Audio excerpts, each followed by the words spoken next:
Olive dan serigala. Pada suatu hari, terdapat seorang ibu dan anak lelakinya yang nakal bernama Olive. Sang ibu sangat menyayangi anaknya, hingga pada suatu ketika sang ibu membeli bahan-bahan masakan ke pasar. Sebelum ibu pergi ke pasar, sang ibu telah memberi peringatan pada anaknya, yaitu sang ibu melarang Olive untuk keluar meski dalam keadaan apapun. Ibu menyuruh Olive agar tetap berada di dalam rumah. Karena penasaran dengan larangan ibunya yang tidak beralasan, Olive pun membangkang. Ia tetap keluar rumah dan langsung pergi bermain dengan teman-temannya di dekat kolam yang ada di sebelah rumah neneknya. Olive memang biasa mengunjungi kolam tersebut untuk bermain. Tak terasa, waktu bermain sudah cukup lama. Si Olive pun jadi kelelahan dan lapar. Akhirnya, ia bersama teman-temannya menuju kafe dekat kolam untuk membeli makan. Olive membeli ayam goreng dan jus untuk menghilangkan rasa laparnya. Setelah dari kafe, Olive pun pulang ke rumahnya karena sudah merasa puas untuk bermain. Namun, saat dalam perjalanan pulang, ia harus berjalan sendirian tanpa teman-temannya.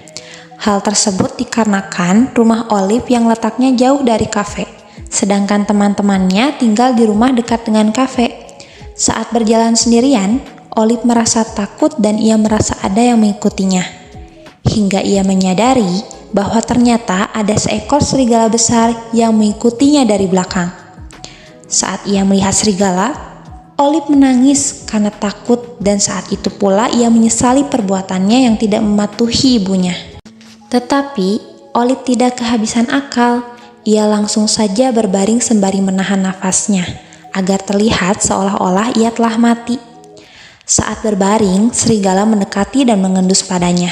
Karena tidak terdapat napas, akhirnya serigala menyangka ia telah mati. Kemudian, serigala berbalik arah dan mencari mangsa lainnya.